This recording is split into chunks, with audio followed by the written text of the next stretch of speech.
ओम नमो भगवते वासुदेवाय। जय Shri Krishna.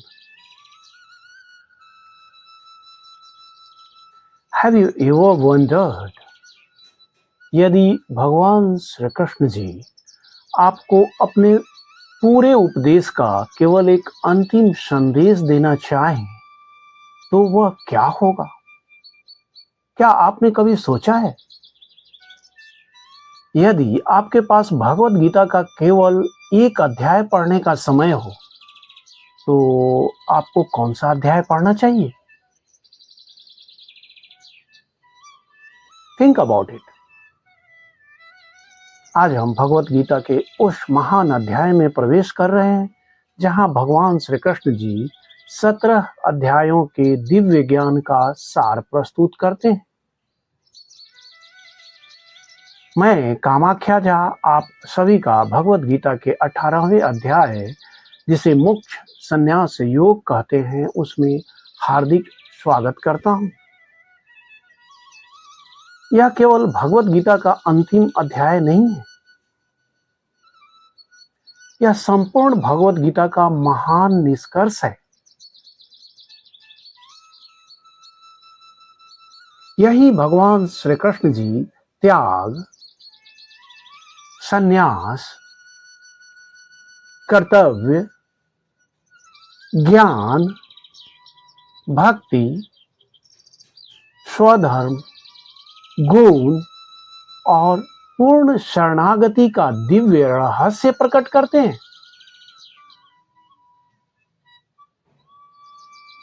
This is not just the last chapter. This is the final message for every human being. इस प्रस्तुति में हम प्रत्येक श्लोक का सरल हिंदी अर्थ, सरल व्याख्या तथा दैनिक जीवन से जुड़े व्यवहारिक उदाहरण के माध्यम से इसे अध्ययन करेंगे। Because true knowledge changes the way we see the world, and that changes the way we live. तो आइए बिना किसी विलंब के इस दिव्य यात्रा का शुभारंभ श्री गणेश करते हैं। अर्जुन पूछते हैं, अर्जुन सवाल करते हैं कि हे महाबाहो कृष्ण, मैं संन्यास और त्याग इन दोनों का वास्तविक अंतर जानना चाहता हूं।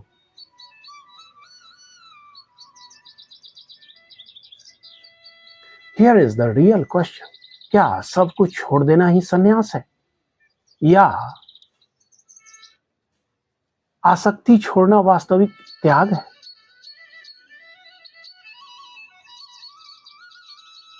इसे एक सरल उदाहरण से समझते हैं। मान लीजिए कोई व्यक्ति अपनी नौकरी छोड़ देता है, लेकिन मन में पद, प्रतिष्ठा और धन की इच्छा बनी रहती है।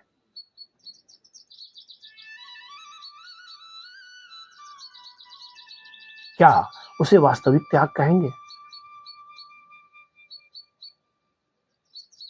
यही प्रश्न अर्जुन भी भगवान श्री कृष्ण जी से पूछ रहे हैं।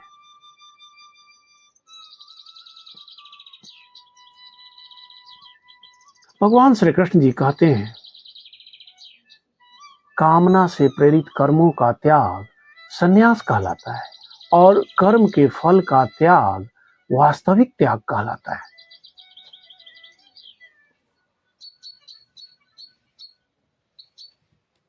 भगवान कर्म छोड़ने की नहीं, स्वार्थ छोड़ने की शिक्षा दे रहे हैं। अब इसे दैनिक जीवन से जोड़कर समझिए। एक डॉक्टर अपना कर्तव्य निभाता है, लेकिन उसका उद्देश्य केवल सेवा हो तो वह निष्काम भाव से कर्म कर रहा है।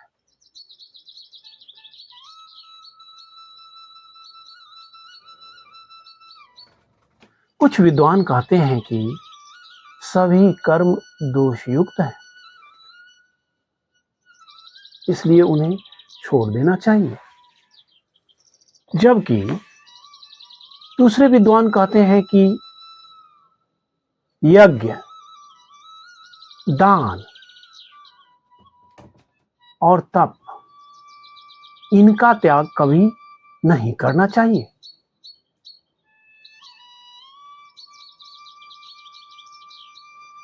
Now the discussion begins.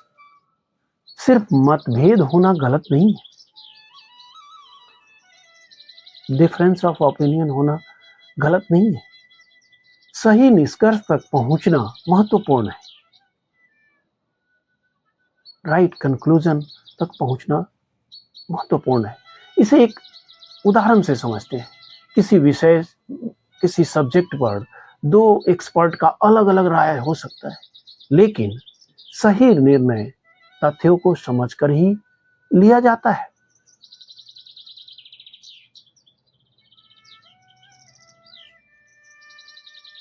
भगवान श्री कृष्ण जी कहते हैं, अब त्याग के विषय में मेरा निश्चित निर्णय सुनो। The truth comes from Supreme Teacher.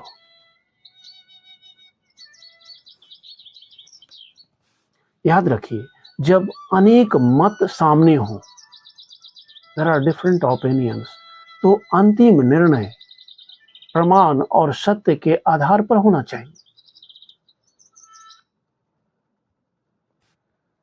इसे एक व्यवहारिक उदाहरण से समझते हैं।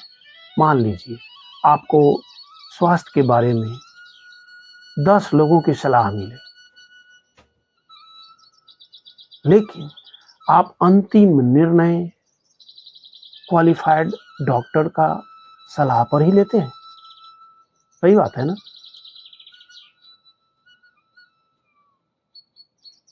यहां भगवान श्री कृष्ण जी कहते हैं कि यज्ञ, दान और तप,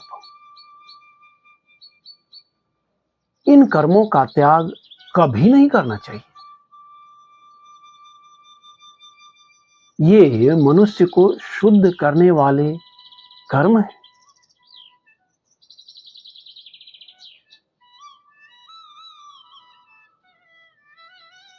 Never stop doing what purifies you. अब जीवन से जोड़कर समझिए, जैसे नियमित व्यायाम, एक्सरसाइज शरीर को स्वस्थ रखता है, वैसे ही यज्ञ, दान और तप मन को और हृदय को शुद्ध करता है।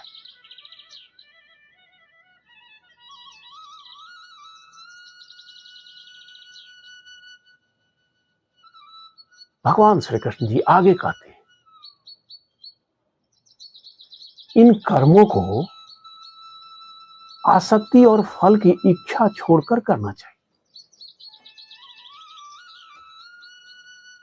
यदि ऐसा करेंगे तो यह ठीक है, यही मेरा श्रेष्ठ निर्णय है, भगवान कह रहे हैं। The real transformation begins inside the heart. एक छोटी सी बात पर ध्यान दीजिए। दो लोग एक ही दान करते हैं, लेकिन एक प्रसिद्धि के लिए करता है और दूसरा भगवान की प्रसन्नता के लिए करता है।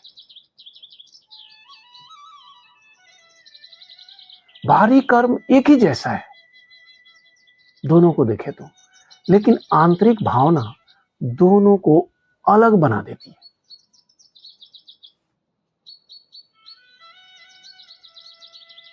सही बात है ना?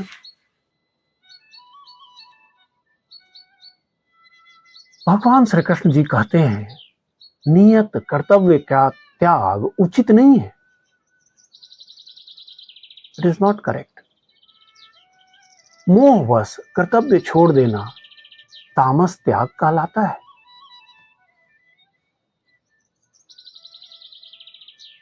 Here is the realization. कर्तव्य से भागना त्याग नहीं है। इसे एक सरल उदाहरण से समझते हैं। यदि कोई विद्यार्थी परीक्षा के डर से पढ़ाई छोड़ दे तो यह बुद्धिमानी नहीं है, बल्कि मोह है, बल्कि डर है।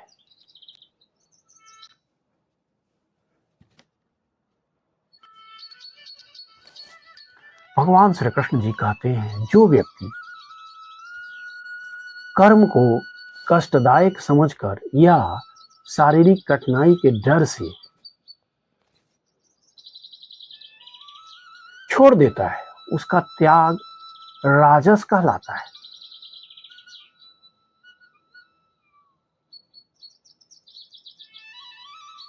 Comfort never creates greatness.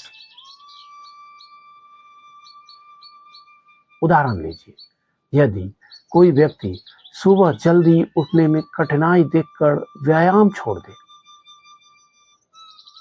तो वह अपने ही लाभ से वंचित रह जाता है।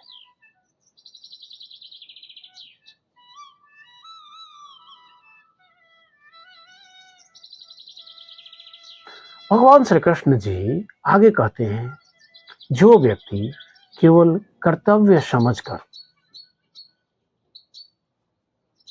आसक्ति और फल की इच्छा छोड़कर कर्म करता है, उसका त्याग सात्विक कहलाता है।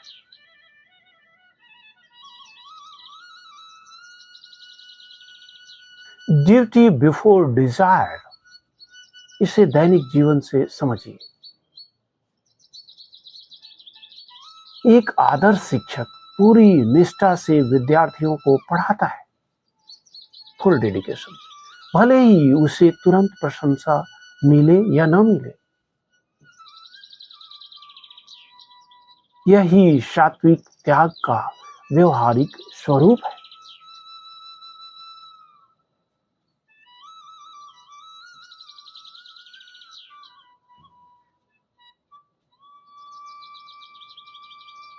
भगवान श्री कृष्ण जी कहते हैं, सात्विक त्यागी न तो अप्रिय कर्म से घृणा करता है और न ही प्रिय कर्म में आसक्त होता है। उसकी बुद्धि स्थिर रहती है। This changes everything.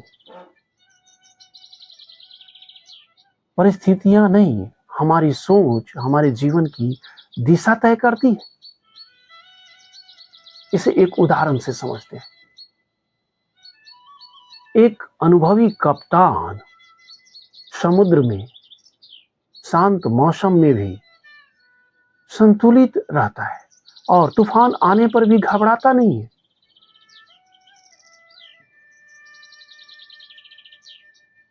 यही स्थिर बुद्धि की पहचान है।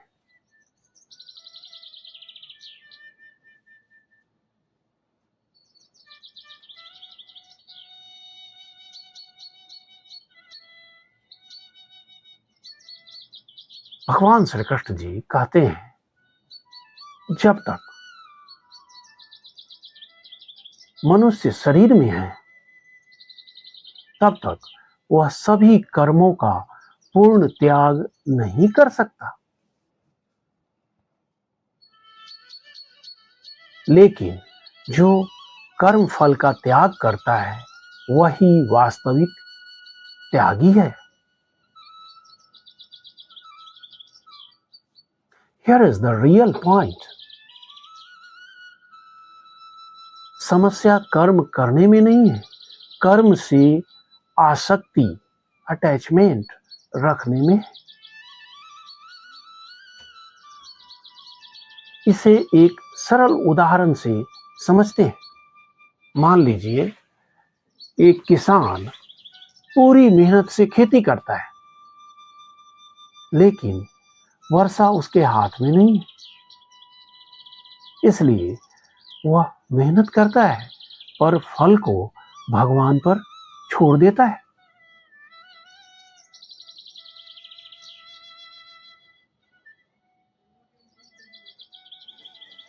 भगवान श्री कृष्ण जी कहते हैं, जो व्यक्ति कर्म फल का त्याग नहीं करता उसे अच्छे बुरे और मिश्रित, द मिक्स्ड, तीनों प्रकार के फल भोगने पड़ते हैं, लेकिन सच्चा त्यागी इन बंधनों से मुक्त हो जाता है।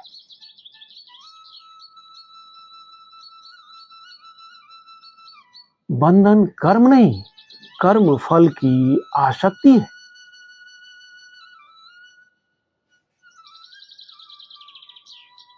अब इसे जीवन को जोड़कर समझिए। यदि आप केवल परिणाम की चिंता करते रहेंगे तो तनाव बढ़ेगा, लेकिन यदि कर्तव्य पर ध्यान देंगे तो मन क्या रहेगा? शांत रहेगा।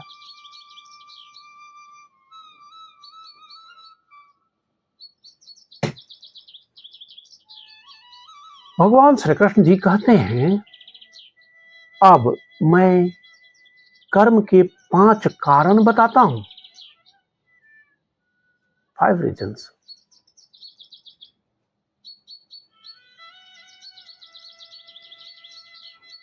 याद रखिए, भगवान अब हमें बहुत ही गूढ़ बात बताने जा रहे हैं। हमें कर्म के विज्ञान का गहरा रहस्य समझाने जा रहे हैं।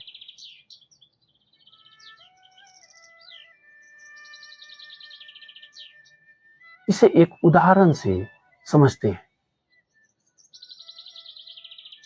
कोई बड़ी बिल्डिंग है, कोई बड़ी इमारत है, वो एक व्यक्ति से नहीं बनती। वैसे ही किसी भी कार्य के अनेक कारण होते हैं, देयर आर मेनी रीजंस। ऐसे ही नहीं हो जाता है। भगवान श्री कृष्ण जी बताते हैं, किसी भी कर्म के 5 कारण हैं, देयर आर 5 कॉजेस। शरीर, कर्ता, इंद्रियां, विभिन्न प्रयास और लास्ट बट नॉट लीस्ट परमात्मा की व्यवस्था। Success is never a one man show. सफलता कभी किसी एक आदमी के से नहीं हो जाता है। अब एक व्यवहारिक उदाहरण लेते हैं, एरोप्लेन का उदाहरण लेते हैं। एक विमान सुरक्षित हवा में उड़ता है, तो उसमें pilot, engine, technical team, air traffic control और अनुकूल परिस्थितियां, सभी का योगदान रहता है। अकेला खाली पायलट नहीं उसको उड़ा लेता है, या अकेला कोई टेक्निकल स्टाफ नहीं उड़ा लेता है, या अकेला कंपनी का मालिक नहीं कर लेता है उसको। इसी तरह से किसी भी कार्य के लिए 5 चीज भगवान बता रहे हैं। मनुष्य शरीर और मन और वाणी से जो भी कर्म करता है, उसमें 5 कारण कार्य करते हैं।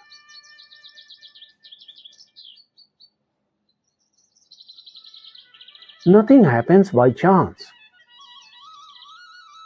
इसे इस प्रकार समझते हैं, किसी प्रोजेक्ट का एग्जांपल लेकर के समझते हैं, कोई सक्सेसफुल प्रोजेक्ट का।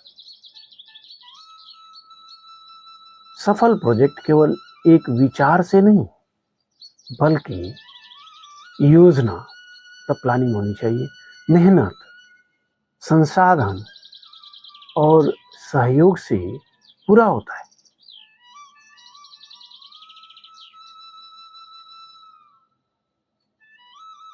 जो व्यक्ति इन 5 कारणों को न समझकर स्वयं को ही सब कुछ करने वाला मानता है, उसे क्या कहेंगे आप?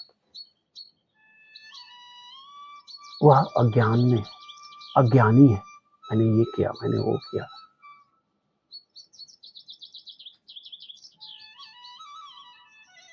अहंकार ज्ञान का सबसे बड़ा शत्रु है।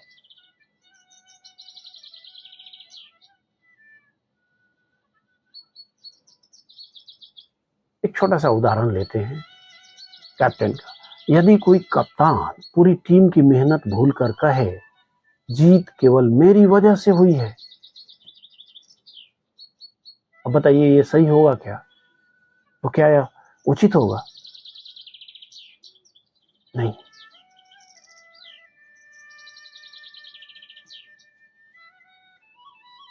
जिस व्यक्ति में अहंकार नहीं है और जिसकी बुद्धि शुद्ध है, वह कर्म करते हुए भी बंधन में नहीं पड़ता है।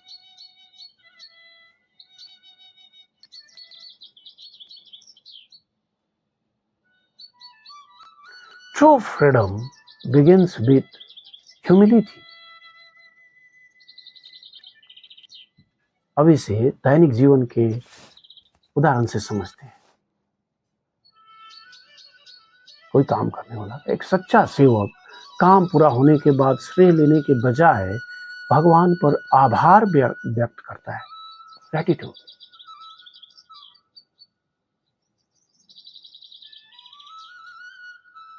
ज्ञान, ज्ञेय और ज्ञाता, ये कर्म की प्रेरणा है। They are the inspiration. इसी प्रकार कारण, कर्म और कर्ता कर्म के आधार हैं। Everything is interconnected. सब एक दूसरे से जुड़ा हुआ है। इसे एक सरल उदाहरण से समझते हैं। यदि आपको किसी स्थान पर जाना है, कहीं भी मान लीजिए, तो पहले उस गंतव्य स्थान का ज्ञान, फिर उस तक पहुंचने का साधन और चलने वाला व्यक्ति, तीनों आवश्यक है।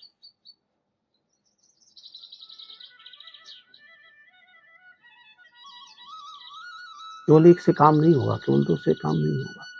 भगवान श्री कृष्ण जी कहते हैं, ज्ञान, कर्म और कर्ता, ज्ञान, कर्म और कर्ता तीनों सत्व, रज और तम, तीन गुणों के अनुसार भिन्न भिन्न होते हैं।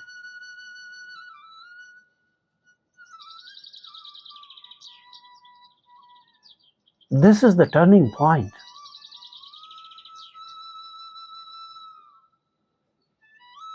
अब भगवान हमें मानव स्वभाव का गहरा विश्लेषण समझाने वाले हैं।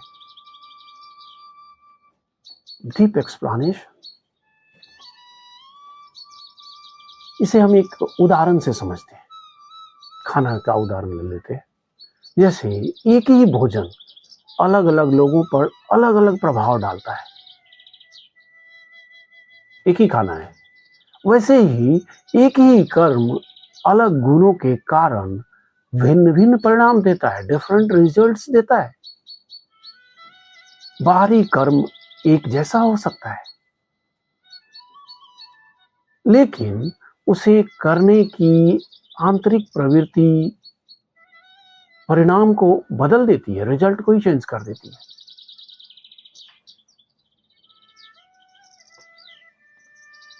भगवान श्री कृष्ण जी कहते हैं, वह ज्ञान सात्विक है जिससे मनुष्य सभी प्राणियों में एक अविनाशी आत्मा को देखता है।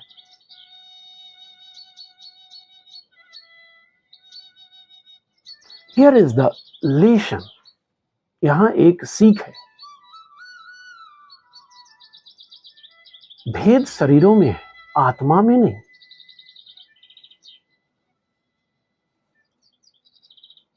अब इसे जीवन से जोड़कर समझिए। बल्ब का एग्जांपल ले लेते हैं।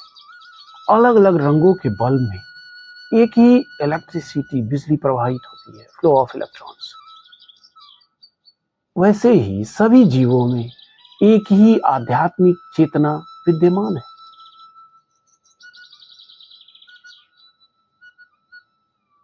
यही सात्विक ज्ञान का पहचान है।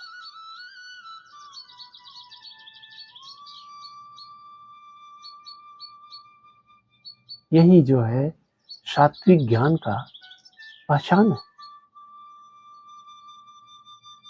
भगवान श्री कृष्ण जी कहते हैं, जो ज्ञान प्रत्येक जीव को अलग अलग और एक दूसरे से पूर्णतः भिन्न मानता है, वह राजस ज्ञान है। अगर भिन्न मानने लगे तो वो राजस हो जाता है। जब हम केवल भिन्नताएं देखते हैं, जब हम केवल डिफरेंसेस देखते हैं, तो एकता कभी दिखाई नहीं देती। The way you think mind works. इसे एक सरल उदाहरण से लेते हैं, ऑफिस का। किसी ऑफिस में, कार्यालय में हर व्यक्ति केवल अपना विभाग ही महत्वपूर्ण समझे, मेरा वाला ही इंपॉर्टेंट है, तो पूरी संस्था कमजोर पड़ जाएगी।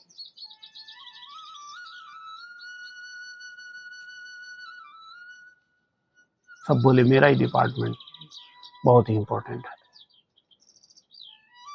भगवान श्री कृष्ण जी कहते हैं, जो ज्ञान बिना तर्क, बिना सत्य और बिना वास्तविक समझ के किसी एक छोटी सी बात को ही सब कुछ मान ले, वह तामस ज्ञान है।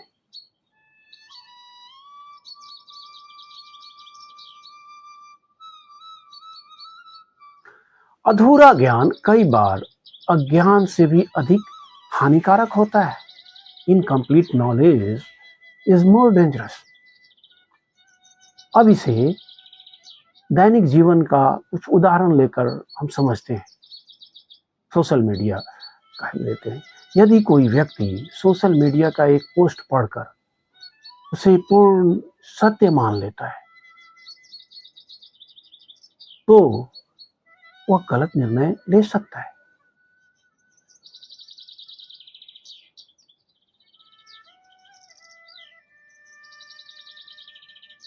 आगे भगवान श्री कृष्ण जी कहते हैं, जो कर्म कर्तव्य समझकर बिना आसक्ति के, बिना राग द्वेष और फल की इच्छा छोड़कर किया जाए,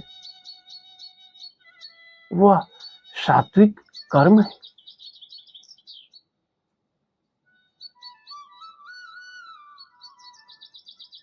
ड्यूटी बिफोर डिजायर। एक उदाहरण से समझते हैं।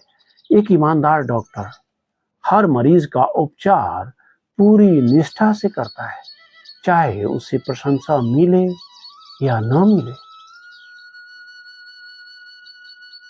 यही निष्काम कर्म की सच्ची पहचान है।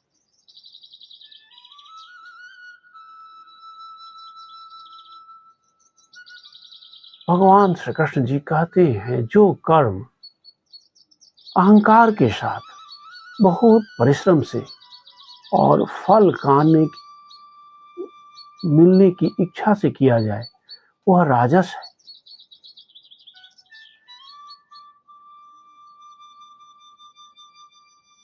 Success without humility creates ego. एक व्यवहारिक उदाहरण लेते हैं। यदि कोई व्यक्ति, कोई आदमी केवल नाम, प्रसिद्धि या पुरस्कार के लिए काम करता है,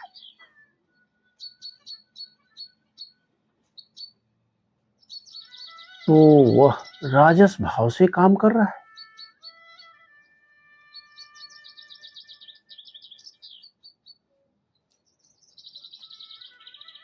भगवान श्री कृष्ण जी कहते हैं, वो आगे बता रहे हैं, जो कर्म अज्ञानवश परिणाम सोचे बिना,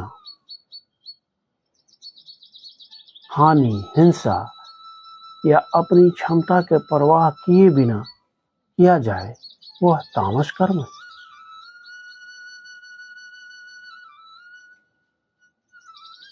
नाउ थिंक अबाउट दिस। जरा इसके बारे में सोचिए।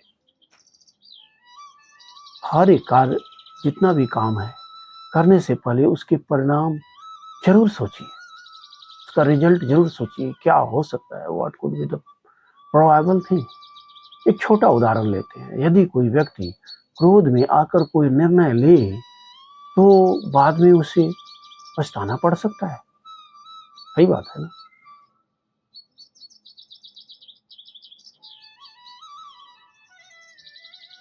आगे भगवान श्री कृष्ण जी कहते हैं जो कर्ता अहंकार से मुक्त, उत्साही, धैर्यवान और सफलता असफलता में समान रहता है, वह सात्विक करता है।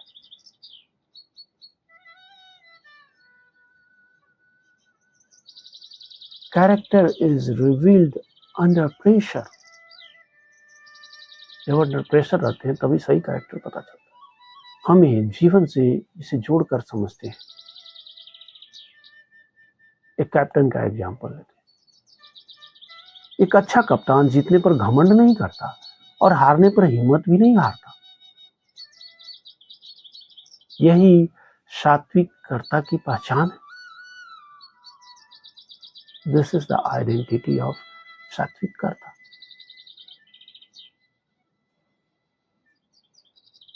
भगवान श्री कृष्ण जी कहते हैं जो कर्ता फल का इच्छुक, लोभी, अहंकारी और सुख दुख से प्रभावित रहता है, वह राजस करता है।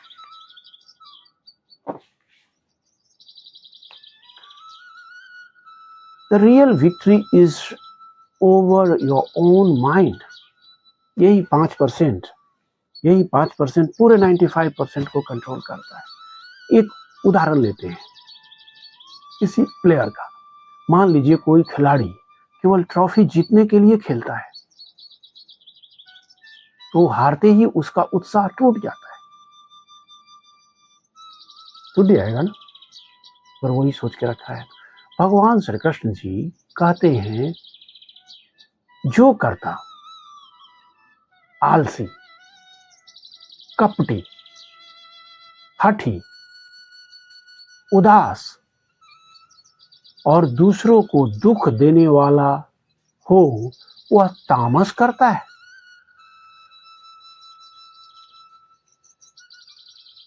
Laziness is the enemy of progress. अब इसे एक व्यवहारिक उदाहरण से समझते हैं। यदि कोई कर्मचारी बार बार काम टालता रहे, प्रोक्रास्टिनेट करेगा, अभी नहीं बाद में करेगा, और दोष दूसरों पर डालता रहे, इसने ऐसा किया, उसने वैसा किया, तो वह ना स्वयं आगे बढ़ेगा और ना संस्था को बढ़ने देगा। आप क्या कहते हैं?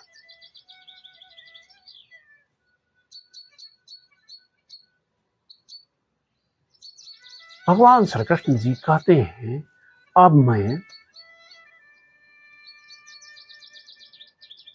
बुद्धि और धृति, इनके भी 3 प्रकार बताऊंगा। 3 टाइप्स बुद्धि और धृति का। Here is the turning point. सफलता केवल ज्ञान पर नहीं, सही बुद्धि और दृढ़ निर्णय, दृढ़ निश्चय पर भी निर्भर करता है। इसे एक उदाहरण से समझते हैं।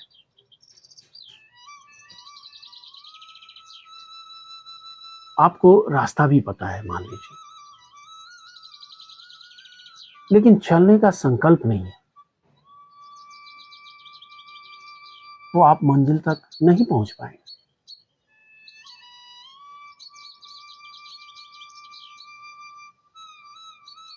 भगवान श्री कृष्ण जी कहते हैं जो बुद्धि, धर्म और अधर्म, कर्तव्य और अकर्तव्य, भय और अभय, बंधन और मुक्ति, इनका सही निर्णय कर सके, वह सात्विक बुद्धि है।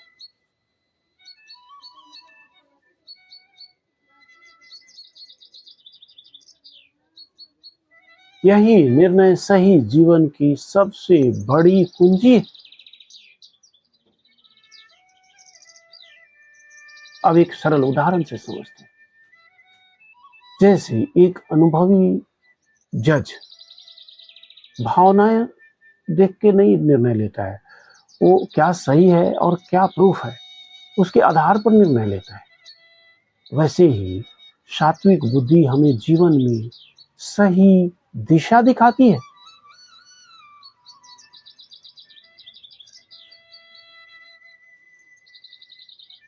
भगवान श्री कृष्ण जी कहते हैं, जो बुद्धि धर्म और अधर्म में,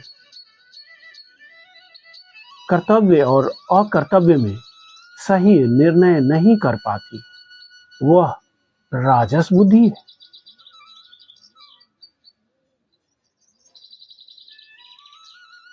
जब दृष्टिकोण स्पष्ट नहीं होता तो निर्णय भी सही नहीं हो पाते। अब एक सिंपल एग्जाम्पल से समझते हैं। मान लीजिए कोई व्यक्ति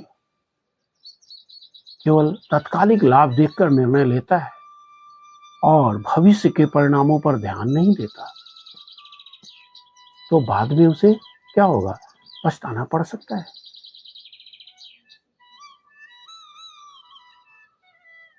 भगवान श्री कृष्ण जी आगे कहते हैं, जो बुद्धि अधर्म को धर्म और धर्म को अधर्म समझती है, वह तामस बुद्धि है। Here is the real danger. जब समझ ही उल्टी हो जाए, धर्म को अधर्म, अधर्म को धर्म, मतलब समझ ही उल्टी हो जाए, तो जीवन की दिशा भी भटक जाती है। इसे दैनिक जीवन से जोड़कर समझते हैं। यदि कोई व्यक्ति बुरी संगति को समझे कि हमारा मॉडर्न वे ऑफ लिविंग है, आधुनिक जीने का तरीका है, और अच्छे संस्कार को ये बोले कि this are the old thought, ये बाबा के जमाने का चीज है, तो वह गलत दिशा में आगे बढ़ रहा है।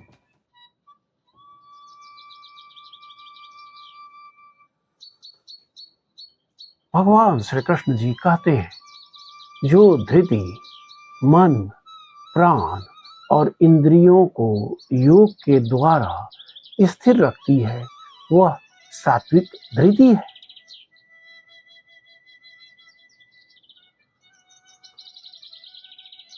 The true strength, सच्ची शक्ति comes from self control। अब एक छोटा सा उदाहरण लेते हैं। एक विद्यार्थी, एक स्टूडेंट प्रतिदिन नियमित अध्ययन करता है, भले ही उसका मन कभी पढ़ने का करे या ना करे। यही दृढ़ संकल्प की पहचान है।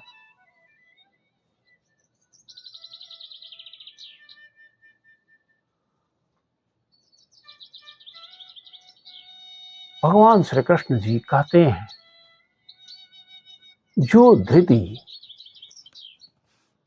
धर्म, अर्थ और काम में फल की इच्छा से आसक्त रहती है, वह राजस धृति है।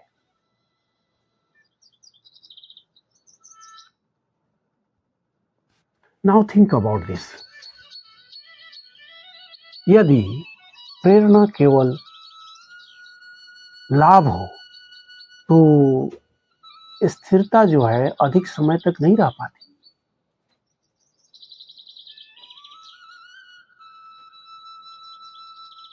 एक व्यवहारिक उदाहरण लेते हैं।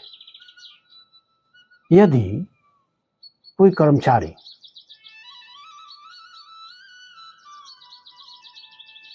केवल बोनस मिलने तक ईमानदारी से काम करे, तो वह राजस धृति का उदाहरण है।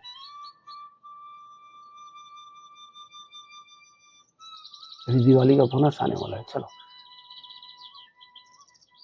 थोड़ा अलर्ट होकर काम करते, वो राजस बोला है। भगवान श्री कृष्ण जी कहते हैं, जो धृति नींद, भय, शोक, विषाद और अहंकार को नहीं छोड़ पाती, वह तामस धृति है।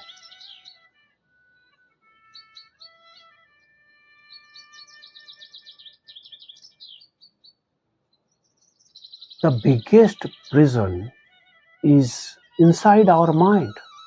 जैसा मैं अक्सर बोलता हूँ, यही 5% पूरे 95% को कंट्रोल करता है। इसे सरल उदाहरण से समझते हैं। कुछ लोग बार बार पुरानी असफलताओं को याद करते रहते हैं और नई शुरुआत कर ही नहीं पाते।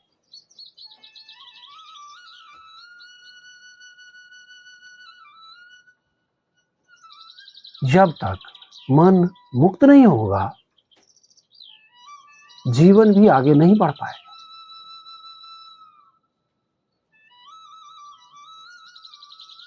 भगवान श्री कृष्ण जी कहते हैं, अब मैं सुख के भी 3 प्रकार बताता हूं।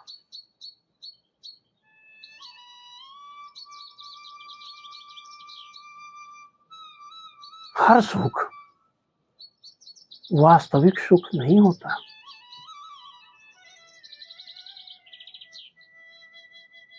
अब इसे जीवन से जोड़कर समझते हैं।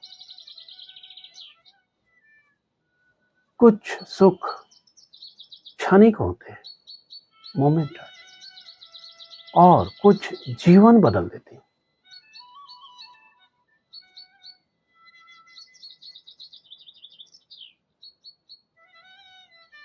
भगवान श्री कृष्ण जी कहते हैं, जो सुख प्रारंभ में विष के समान लगता है लेकिन अंत में अमृत के समान हो जाता है, वह सात्विक सुख है।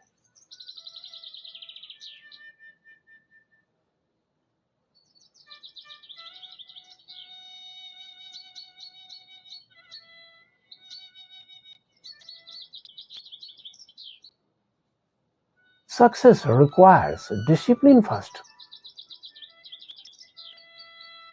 एक उदाहरण लेते हैं।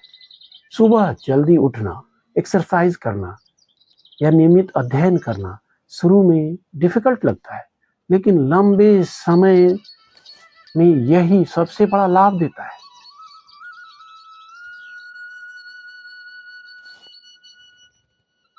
क्षणिक कठिनाई अस्थायी सफलता का मार्ग बन सकता है।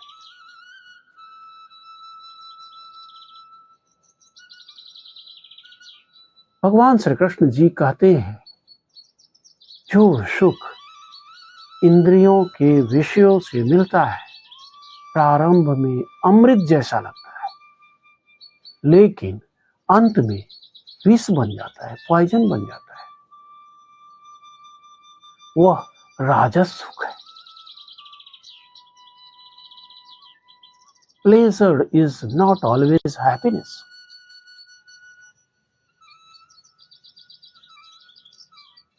एक व्यवहारिक उदाहरण से समझते हैं। अस्वस्थ भोजन खाने में बहुत स्वादिष्ट लगता है, बाहर का चटक-पटक, लेकिन बार बार उसी का सेवन स्वास्थ्य को हानि पहुंचाता है। हर सुख वास्तव में हितकारी नहीं होता।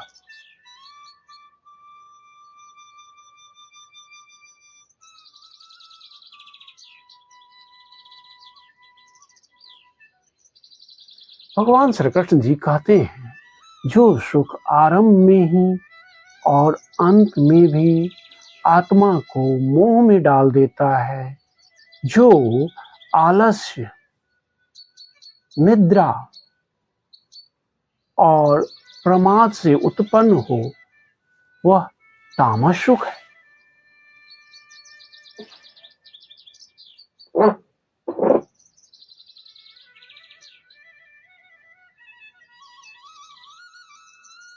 हर आराम वास्तविक विश्राम नहीं होता। इसे एक सरल उदाहरण से समझते हैं। यदि कोई व्यक्ति आवश्यक कार्य, इसेंशियल वर्क छोड़कर घंटों आलस्य में समय बिताए, तो क्षण भर का सुख भविष्य का दुख बन सकता है।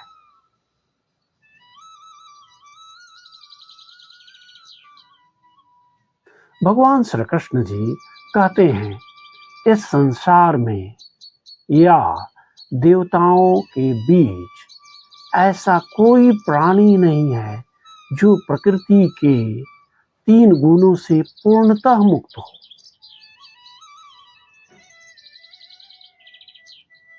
Here is the reality. तीनों गुण हर व्यक्ति को किसी न किसी रूप में प्रभावित करता है।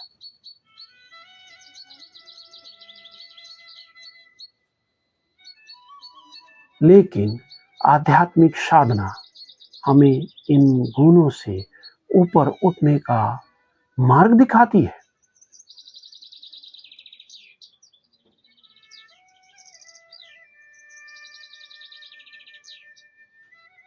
भगवान श्री कृष्ण जी कहते हैं, हे अर्जुन,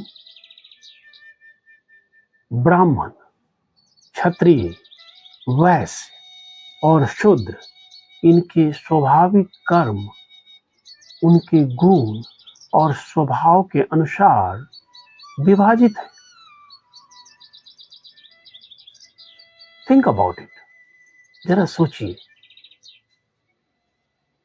भगवान जन्म नहीं, स्वभाव और गुणों की चर्चा कर रहे हैं।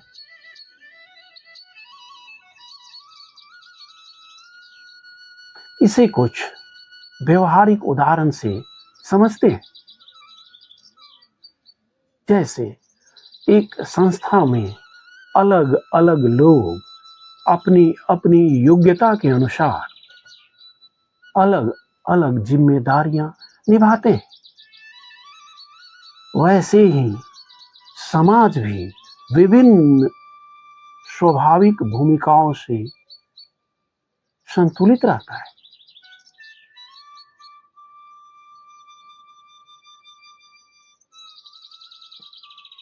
भगवान श्री कृष्ण जी कहते हैं, शांति, आत्मसंयम, तप, शुद्धता, क्षमा, सरलता, ज्ञान, विज्ञान और ईश्वर में श्रद्धा, ये ब्राह्मण के स्वाभाविक गुण हैं। These are the natural qualities of Brahmins. True greatness comes from character.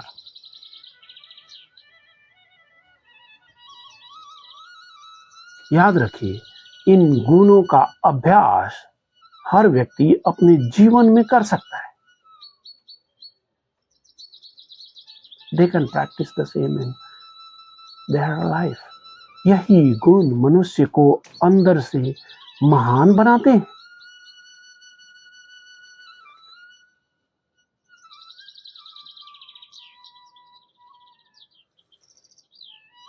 भगवान श्री कृष्ण जी कहते हैं, शौर्य, तेज, धैर्य, दक्षता, युद्ध से न भागना, दानशीलता और नेतृत्व की भावना, ये क्षत्रिय के स्वाभाविक गुण हैं। Real leadership means responsibility. इसे कुछ सरल उदाहरण से समझते हैं। एक सच्चा नेता संकट के समय सबसे आगे खड़ा होता है और सफलता मिलने पर उसका क्रेडिट अपने टीम को देता है। यही सच्चे नेतृत्व की पहचान है। This is the real identity of true leadership. भगवान श्री कृष्ण जी कहते हैं, कृषि, गोरक्षा और व्यापार वैश्य के स्वाभाविक कर्म हैं और सेवा करना शूद्र का स्वाभाविक कर्म है। Every role has its own value. समाज तभी संतुलित रहता है जब हर व्यक्ति अपने कर्तव्य को ईमानदारी से निभाता है, विद ऑनेस्टी। कोई भी कर्तव्य छोटा नहीं होता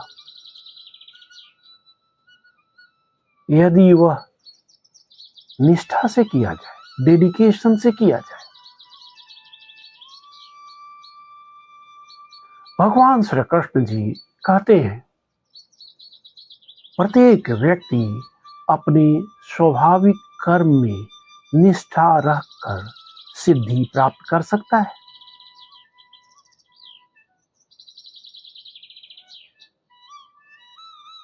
सफलता दूसरों की नकल करने से नहीं, अपने कर्तव्य को श्रेष्ठ ढंग से निभाने से मिलती है। एक उदाहरण लेते हैं। यदि एक संगीतकार अपनी कला में पूर्ण समर्पण से, फुल डेडिकेशन से अभ्यास करे, तो वही उसे श्रेष्ठता तक पहुंचा सकता है और पहुंचाता भी है।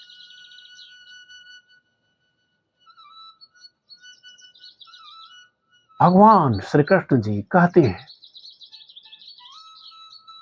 जिस परमेश्वर से सभी प्राणियों की उत्पत्ति हुई है और जो समस्त जगत में व्याप्त है,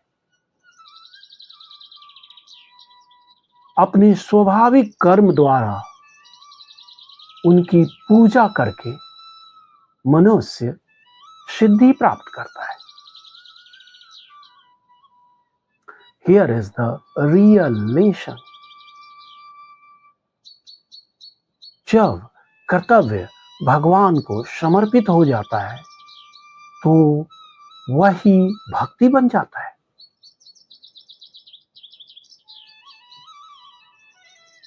तो वही भक्ति बन जाता है। इसका अर्थ है हमें अपना कार्य केवल रोजगार नहीं बल्कि भगवान की सेवा समझकर करना चाहिए।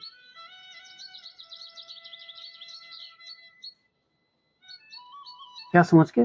सेवा समझ के। वही भक्ति हो जाएगा। भगवान श्री कृष्ण जी कहते हैं, दूसरे के कर्तव्य को भली भांति करने से अपना स्वाभाविक कर्तव्य करना श्रेष्ठ है।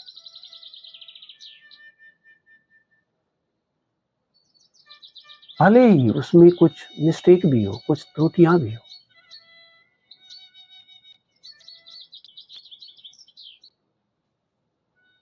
दूसरे जैसा बनने की कोशिश मत कीजिए। अपने स्वभाव और अपने नेचुरल कर्तव्य में श्रेष्ठ बने। इसे हम एक सिंपल एग्जाम्पल से समझते हैं, सरल उदाहरण से समझते हैं। डॉक्टर का लेकर, यदि एक चिकित्सक किसी कलाकार का नकल करने लगे, एक्टर का, तो वह अपनी विशेषता खो देगा। ना एक्टर बनेगा ना डॉक्टर। भगवान श्री कृष्ण जी कहते हैं, अपने स्वाभाविक कर्म को उसमें दोष दिखाई देने पर भी नहीं छोड़ना चाहिए, क्योंकि प्रत्येक कर्म कुछ न कुछ दोष से आवृत होता है। कोई परफेक्ट नहीं है। Nothing in this world is absolutely perfect. जैसे अग्नि धुएं से ढकी रहती है, वैसे ही संसार का हर कार्य कुछ सीमाओं के साथ आता है।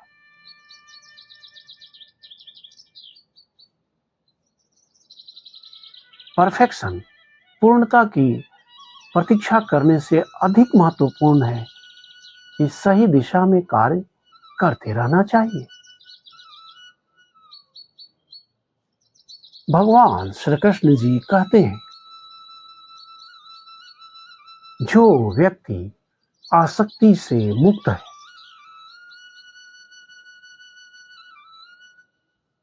जिसने अपने मन को वश में कर लिया है और जिसकी इच्छाएं शांत हो चुकी है, वह त्याग के द्वारा परम सिद्धि प्राप्त करता है।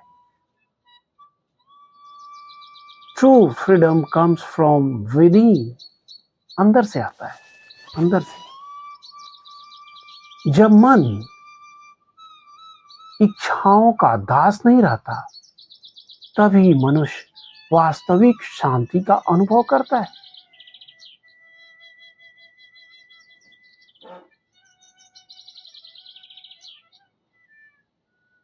भगवान श्री कृष्ण जी कहते हैं, अब मैं तुम्हें समरी बताता हूं, अब तुम्हें संक्षेप में बताता हूं कि सिद्धि प्राप्त करने वाला मनुष्य ब्रह्म को कैसे प्राप्त करता है।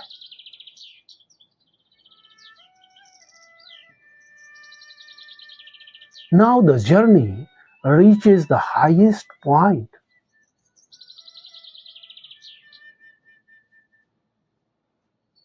अब भगवान श्री कृष्ण जी हमें आध्यात्मिक पूर्णता की अंतिम सीढ़ियां समझाने वाले हैं।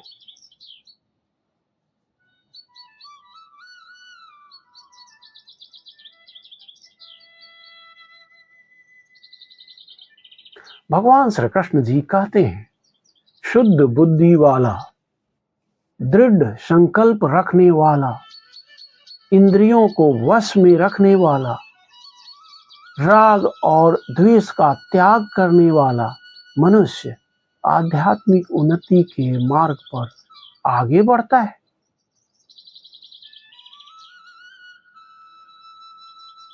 रियल ट्रांसफॉर्मेशन बिगिंस विदिन, अपने अंदर होता है। याद रखिए, बाहरी परिवर्तन से पहले भीतरी परिवर्तन आवश्यक है।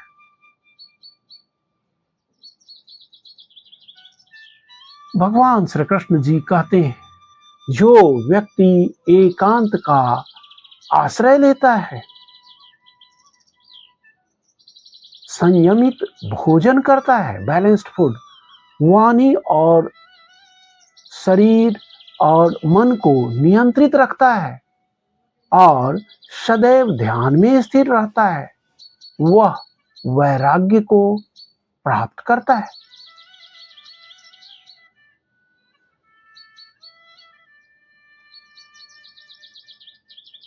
Silence often reveals the deepest truth. एक छोटा सा उदाहरण से इसे भी समझते हैं। यदि मन हर समय शोर और व्यस्तता में डूबा रहे, तो आत्मचिंतन कठिन हो जाता है।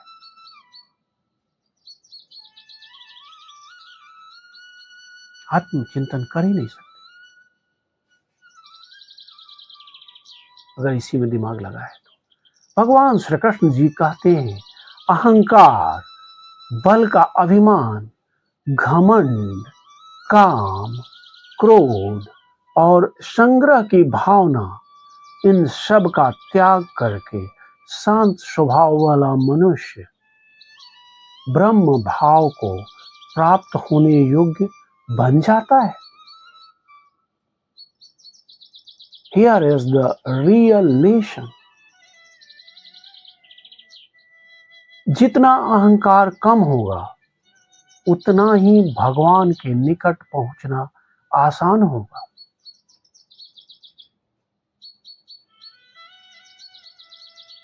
सच्ची महानता विनम्रता में है, अहंकार में नहीं है।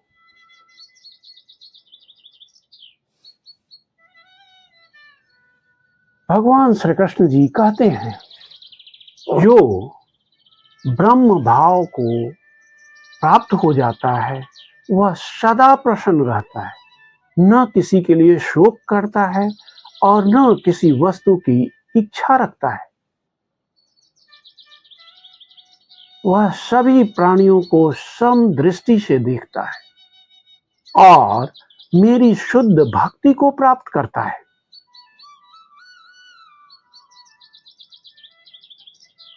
This is the peace every heart is searching for. सब लोग इस तरह का शांति ढूंढता है। जब मनुष्य भगवान से जुड़ जाता है तब उसके भीतर अस्थायी शांति और सच्चा आनंद प्रकट होता है। That gets generated.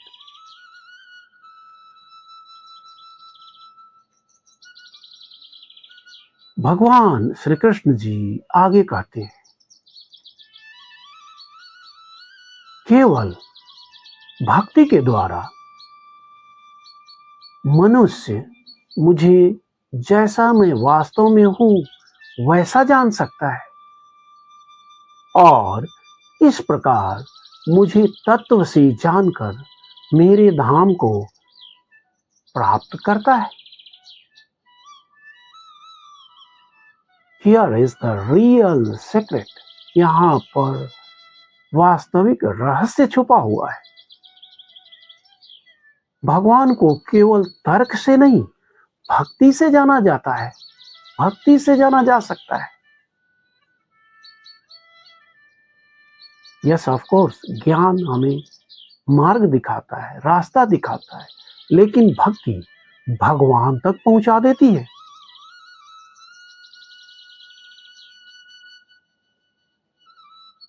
भगवान श्री कृष्ण जी कहते हैं,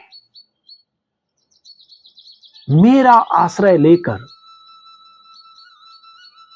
सभी कर्तव्यों का पालन करने वाला मनुष्य मेरी कृपा से शाश्वत और अविनाशी धाम को प्राप्त करता है।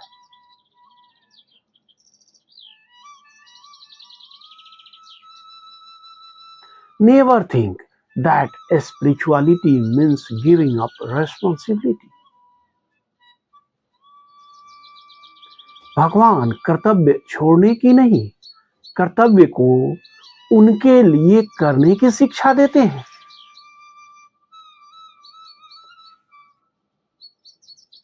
जब कर्म भगवान को समर्पित हो जाता है तो वही मोक्ष का मार्ग बन जाता है। भगवान श्री कृष्ण जी कहते हैं, क्या कहते हैं, अपने सभी कर्म, पूरे के पूरे कर्म मन से मुझे समर्पित करो, मुझे अपना परम लक्ष्य मानो,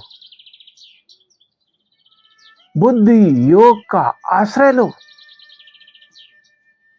और सदैव मुझ में चित्त लगाओ।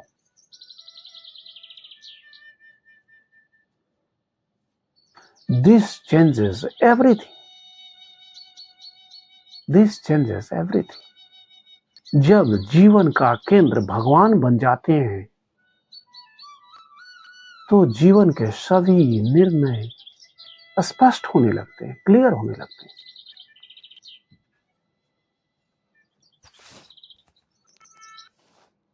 बिल्कुल साफ होने लगते हैं। भगवान श्री कृष्ण जी कहते हैं, यदि तुम मुझ में चित्त लगाओगे तो मेरी कृपा से सभी कठिनाइयों को पार कर जाओगे। लेकिन यदि अहंकार के कारण मेरी बात नहीं मानोगे तो तुम विनष्ट हो जाओगे।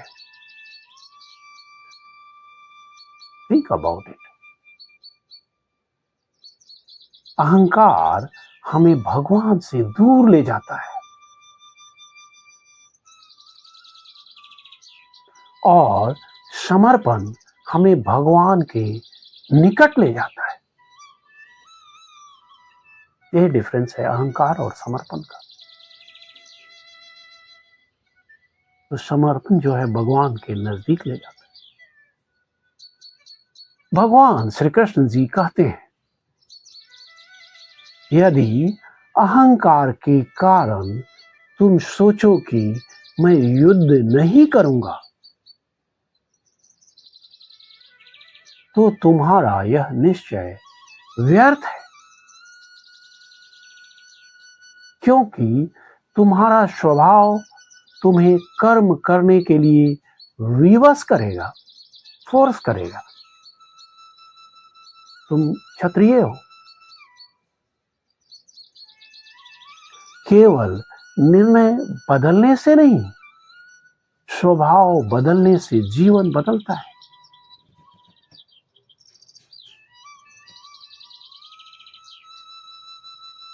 भगवान श्री कृष्ण जी कहते हैं, हे कुंती पुत्र, जिस कर्म को तुम मोह के कारण नहीं करना चाहते हो, उसी कर्म को अपने स्वभाव से बंधकर करने के लिए विवश हो जाओगे। You would be bound to do that. तो नहीं करना चाह रहे हो बिकॉज तुम क्षत्रिय हो, तो क्षत्रिय वाला चीज अचानक तुम कर नहीं लोगे। Nature can not be ignored. जैसे नदी का जल स्वाभाविक रूप से समुद्र की ओर बहता है, वैसे ही मनुष्य अपने स्वभाव के अनुसार कर्म करता है।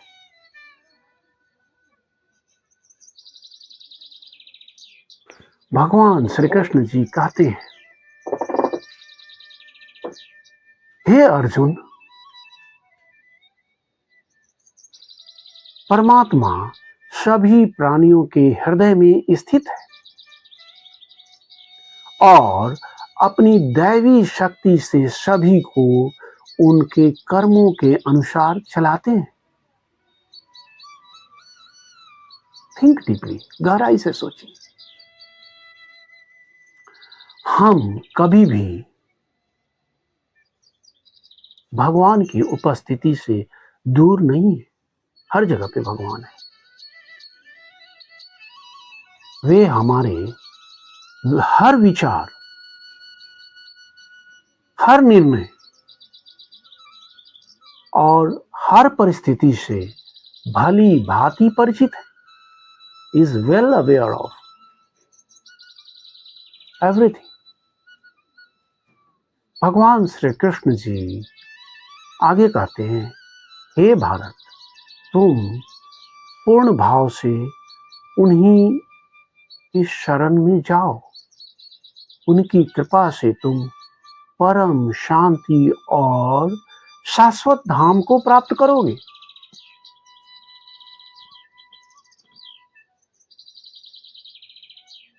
The invitation is open to everyone. भगवान की शरणागति कमजोरी नहीं है। जीवन की ये सबसे बड़ी शक्ति है।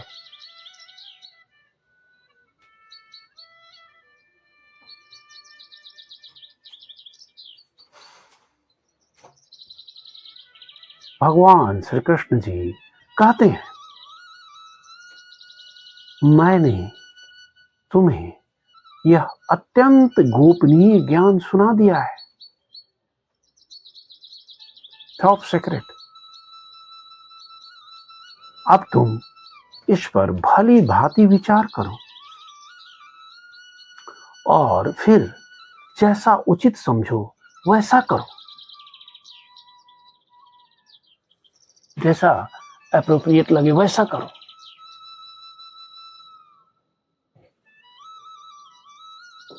भगवान ज्ञान देते हैं, लेकिन निर्णय लेने की स्वतंत्रता भी मनुष्य को ही देते हैं।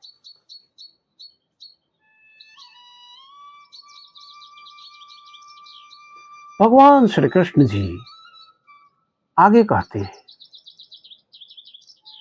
अब मैं तुमसे सबसे गोपनीय वचन कहूंगा।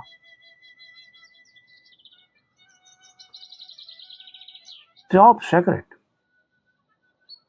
क्योंकि तुम मुझे अत्यंत प्रिय हो। You are dear to me. इसलिए मैं तुम्हारे परम हित की बात करता हूं और परम हित की बात ही कहूंगा। Here is the most important message.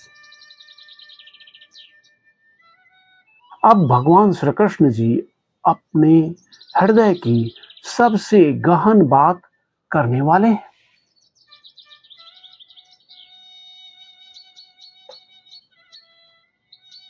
भगवान श्री कृष्ण जी कहते हैं, सदैव मेरा चिंतन करो, मेरे भक्त बनो, मेरी पूजा करो और मुझे नमस्कार करो। इस प्रकार तुम निश्चय ही मेरे पास आओगे। यह मेरा सत्य वचन है, क्योंकि तुम मुझे प्रिय हो।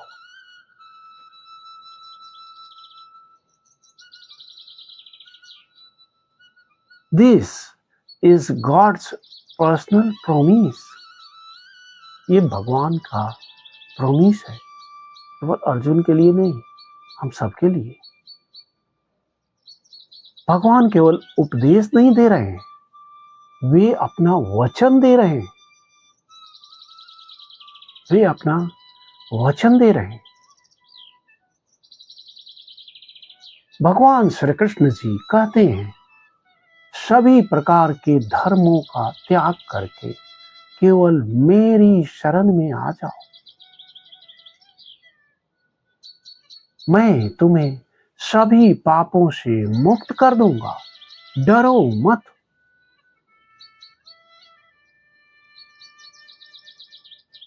This is the heart of Bhagavad Gita.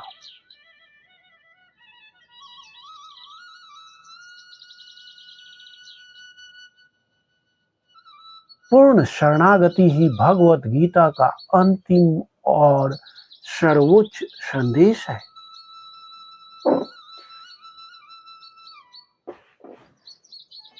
जब मनुष्य पूर्ण विश्वास से भगवान का आश्रय लेता है, तब भगवान स्वयं उसका मार्गदर्शन करते हैं। भगवान उसका रास्ता दिखाते हैं। भगवान श्री कृष्ण जी कहते हैं, इस अत्यंत गोपनीय ज्ञान को न तो तपहीन व्यक्ति से कहना, न मेरे प्रति भक्ति न रखने वाले से, न सुनने की इच्छा न रखने वाले से, और न ही मेरी निंदा करने वाले से। इन लोगों को मत बताइए। Here is the real point. Divya ज्ञान थोपा नहीं जाता, उसे श्रद्धा से ग्रहण किया जाता है। एक उदाहरण से समझते हैं, खेत से। जैसे उपजाऊ भूमि में बीज फलता फूलता है, वैसे ही श्रद्धा से भरे हृदय में आध्यात्मिक ज्ञान फल देता है।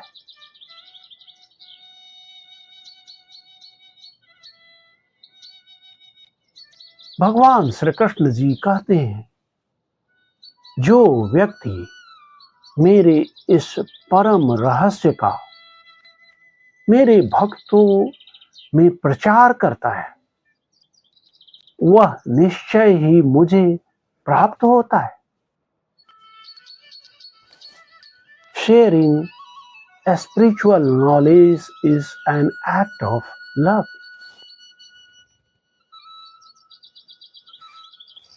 जब हम भगवान का संदेश दूसरों तक पहुंचाते हैं, तो वह केवल ज्ञान बांटना नहीं, बल्कि भक्ति की सेवा करना है।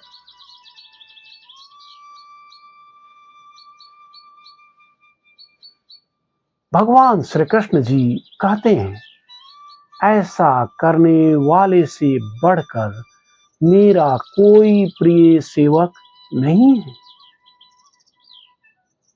और भविष्य में भी कोई उससे अधिक प्रिय नहीं होगा।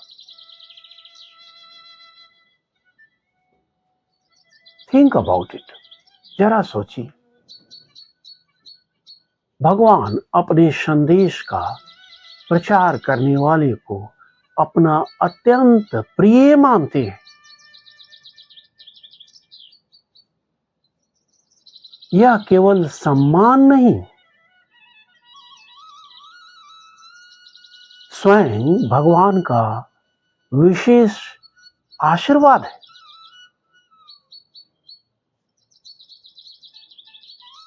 भगवान श्री कृष्ण जी कहते हैं,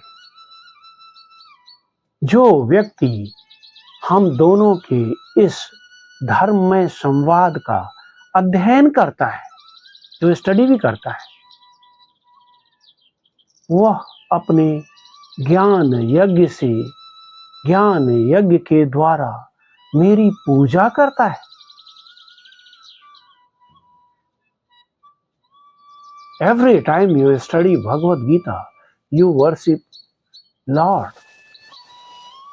जितनी बार भगवत गीता पढ़ेंगे, जैसे अभी भी पढ़ी रहे हैं, वो भी भगवान की पूजा हो रही है। भगवत गीता का श्रद्धा पूर्वक अध्ययन करना स्वयं भगवान श्री कृष्ण जी की पूजा के समान है।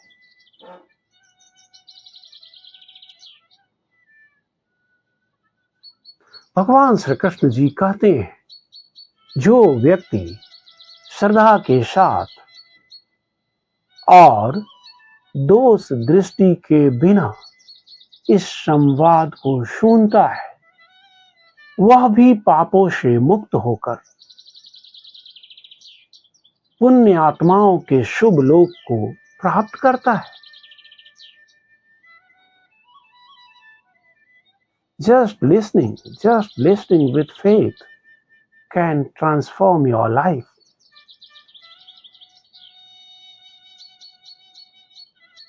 श्रद्धा से सुना गया भगवान का संदेश मन को शुद्ध करता है और जीवन को नई दिशा देता है।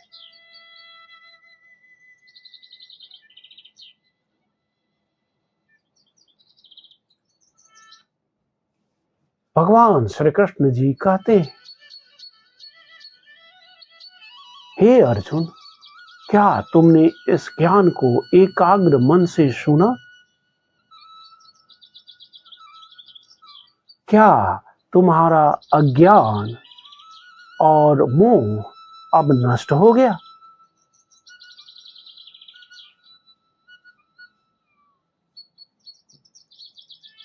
This is a question for all of us. यह अर्जुन के लिए ही नहीं, यह हम सब के लिए सवाल है। क्या हमने भी भगवान का यह संदेश केवल सुना है या उसे अपने जीवन में उतारने का निश्चय किया है?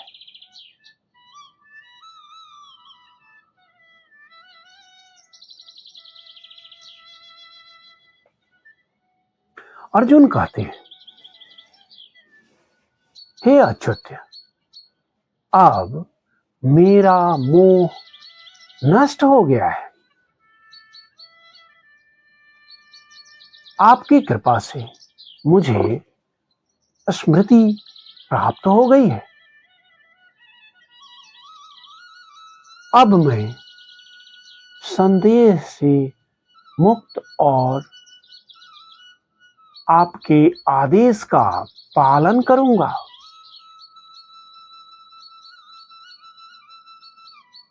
I will obey you. This is the moment of transformation. जब ज्ञान श्रद्धा से हृदय में उतरता है, तो संशय विश्वास में बदल जाता है, डाउट कॉन्फिडेंस में बदल जाता है।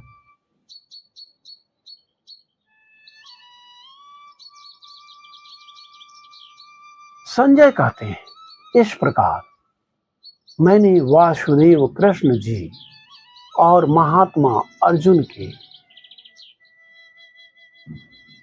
इस अद्भुत और रोमांच उत्पन्न करने वाले संवाद को सुना।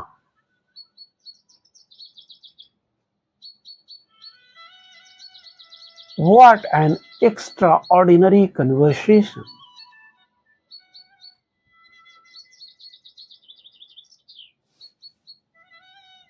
यह केवल दो व्यक्तियों का संवाद नहीं है, मानव इतिहास का सबसे महान आध्यात्मिक संवाद है।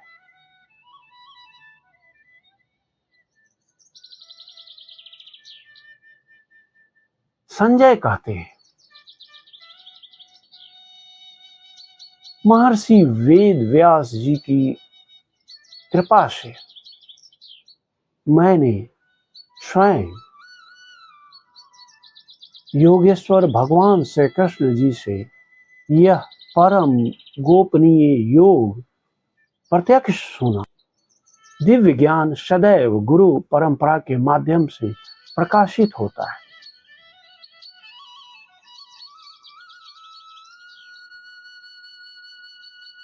संजय कहते हैं, हे राजन, भगवान श्री कृष्ण जी और अर्जुन के इस पवित्र संवाद को बार बार स्मरण करके मैं बार बार आनंदित हो रहा हूं।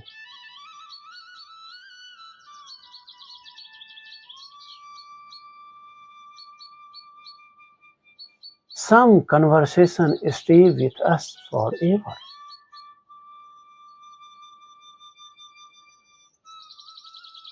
भगवत गीता केवल पढ़ने का ग्रंथ नहीं है, जीवन भर स्मरण करने योग्य दिव्य मार्गदर्शन है।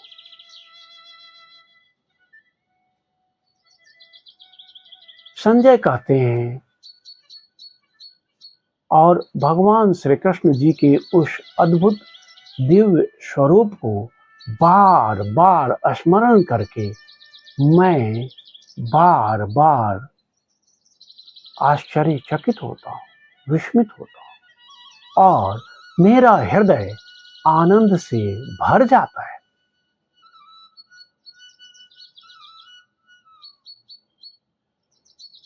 The remembrance of God fills the heart with joy. भगवान का स्मरण केवल मन को शांत नहीं करता, बल्कि हृदय को आनंद से भर देता है। आदमी खुश हो जाता है, आनंदित हो जाता है।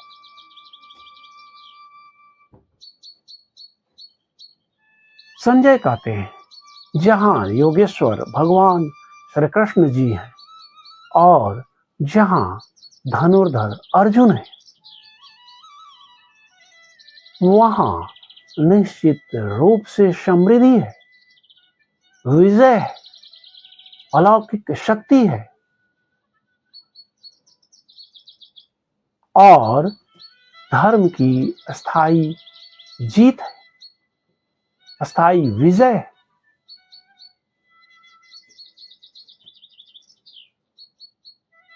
This is the eternal conclusion of Bhagavad Gita.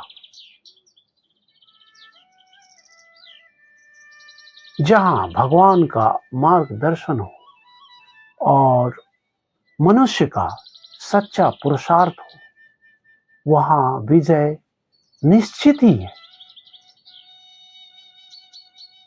वहां विजय निश्चित ही है, कोई नहीं रोक सकता।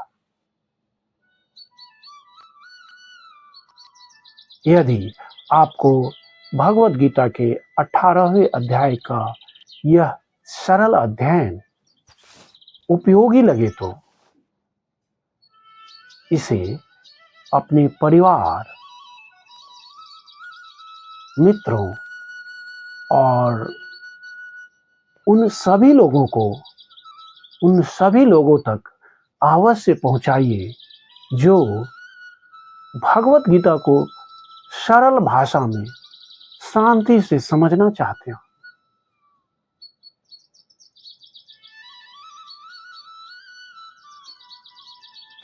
अगले अध्याय में नहीं बल्कि अगली दिव्य यात्रा में हम शास्त्रों के एक और महत्वपूर्ण विषय को सरल भाषा में समझेंगे। Because true knowledge changes the way we see the world, and that changes the way we live.